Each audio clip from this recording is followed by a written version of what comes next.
Hello and welcome to another update video about Ethereum. We are in an unchanged situation. I have made a tiny change though to the micro count of this C wave to the downside.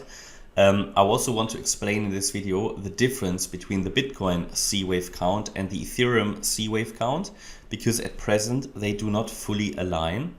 So that's a little bit of a problem. Not a major problem, but one of them may be lying. I'm just saying we need to be on our toes here. This C wave here, especially on the Bitcoin chart, it's even a little bit clearer than on the Ethereum chart, but then again, they are both a bit questionable. And they are just things that we need to understand. And then obviously that all has to do with risk management, right? I'm a bit skeptical about this move down. I mean, not in terms of continuation, but in terms of how I've sketched it out. But it's really, in my opinion, the best count we have. I will show you an alternative as well. But first of all, let's take a look at where are we, because if you're new on the channel or you forgot where we stand, the view here is still the following: that we are currently in a wave 2 correction. So that wave 2 correction started on the 16th of April after price rallied off the 10th of March low to the 16th of April high in a wave 1. We're currently coming down in a wave 2 that's split between an A wave, a B wave, and a C wave. The assumption is that B wave is complete. I gave you at the time the resistance area here for the B wave. You can see price reacted perfectly to the golden ratio, which was here at 10,000. 2,000. It's too early. $2,012. Okay, that was the golden ratio, and we've reacted to it. So I'm going to take that out actually, because that resistance area is not needed any longer. Okay, and since then we've started the sell-off, nicely impulsive. However, that impulsive move down here, or that whatever that is, I did talk about that yesterday, that this is not the clearest 5-wave pattern to the downside. That's a bit of a problem. But yeah, let's talk about that in a minute. What I wanted to do first is to give you possible Fibonacci extensions for the C wave, basically targets. So the assumption is A wave done, B wave done, we are now in the C wave. That assumption is valid as long as we stay below 2022, because then we would get the C wave down.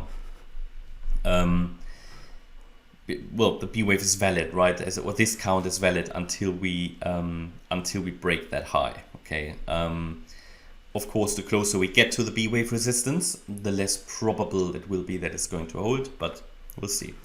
The idea is we're now in the C wave down, and let's first look at targets. First of all, we've got our support area here for the wave 2 between 1533 and 1845.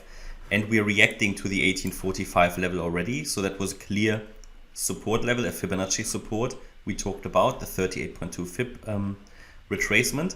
I don't think this is where the overall downward move will finish, but it is a level to watch. That's why I added it to the chart.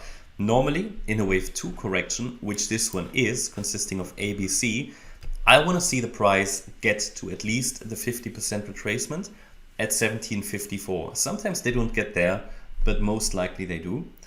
Then we've got the golden ratio, also a very popular Fibonacci retracement level and a very important one. That is at 1663.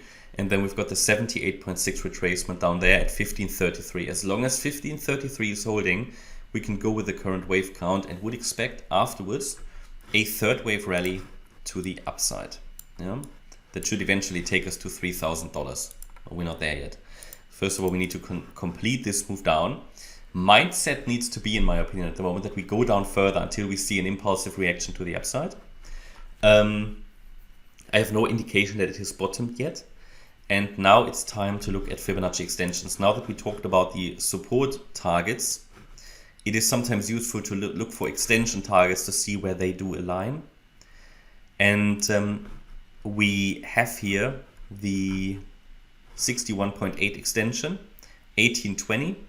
I did talk about that yesterday already, so that was clear that we would see some kind of a reaction there. We saw that reaction here, on the 8th of May. It doesn't mean we need to reverse from here. In fact, I don't think we will reverse from here, but it's a level to watch. and we reacted to it. It's sort of the first target for a C wave. Always worth having that in mind, and it followed it. Then we've got the 1-to-1 ratio at 1693. That's sort of in line with the 1663 level. Here the golden ratio, both of them, yeah, together, key support, and then that's it. You know, we shouldn't. If we go to the 1.618 extension, we're actually dropping a bit too far. Anything else to mention? Well, this previous wave 2 low here acts also as structural support in the same area where we have the golden ratio around 1660. Yeah, so just to highlight that. And now we can go into the detailed wave count. The wave count, so the problem is that this move down is pretty much without structure. So it's not the clearest 5-wave move. Okay, but we have a possible wave 2. Yesterday, I think the day before, we said, okay, we can focus on lower as long as we're holding that wave 2 high. We did hold it, so we focused on lower. Right decision. Then we came down. We completed now a 5-wave move. Yesterday I had this wave 1 here, but I think it works better with it here. And we now have a wave 2 retracement, basically a 1-2, 1-2 setup, that this is the 1-2 of the third wave. And I added resistance now to the chart. And that resistance goes all the way up to 1913, which means that as long as we hold, so first of all, still, as long as we hold that circle wave 2 high at 1939, we can focus on lower. It will be a first warning that things may turn out more bullishly in the short term if we break above 1913, because the wave 2 here, the wave 2 of wave 3, should not break above that 78.6 retracement and sustain there. Okay. In the micro count or in the micro level, we're probably doing something like that: A wave, B wave, and now C wave to the upside. And ideally we see a reaction in this area between 1878 and 1913 to follow through to the downside. Problem I have with this count is not really in line with Bitcoin. Now it doesn't have to be, but reality is they often move together. This year would be more bearish than Bitcoin's, but Bitcoin's might change as well. Yeah. So here the problem is this is not enough structure, but it's okay. Still though, it doesn't really give much confidence. And then, yeah, I mean, this here can't be a third wave down, so it has to be, it's a 5-wave move, so it would have to be either a wave 1 or wave 3. Let's check the length, which it certainly can be here on this chart, certainly. Bitcoin's is a bit too long, Bitcoin's moved down here, that's why Bitcoin's I count as a wave 3, but here, because it's sort of in the range of the 61.8 extension, it can certainly be a wave 1 over wave 3. Gives more confidence then, but it would send us down quite deep, okay, because there's a bit of a way to go. Yeah, I mean, all it means, we follow the path down. It may just change a bit. Just be aware of the resistance. As long as we hold that, we should be heading further down.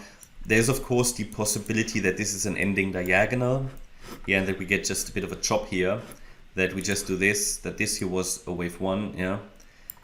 Again, unclear structure, so it could also be the wave 1 of an ending diagonal, then a wave 2, then we do something like this, A, B, C, yeah, in 3, the wave 3 will be a bit higher, then a wave 4, and A, B, C in wave 5. So it gets a bit more chop in there as an alternative count, or that this here, yeah, is just some kind of an ABC, A, B, C, and if it turns around, it would do so now after 3 waves, and would then put another high in, and that could simply mean that we would catch a lot of people out. That would mean that we have to put the B wave here eventually, but there's no way of, let's say, predicting that now and knowing until we break above that resistance that I highlighted, okay, then this would get more into the focus. So yeah, hopefully that explained the current structure. There's not much more to say about the current structure, I believe. Hope you liked the update. If you did, please hit the like button, leave a comment and subscribe. And if you really like the content, then please check out the channel membership. Thanks a lot for watching. Bye-bye.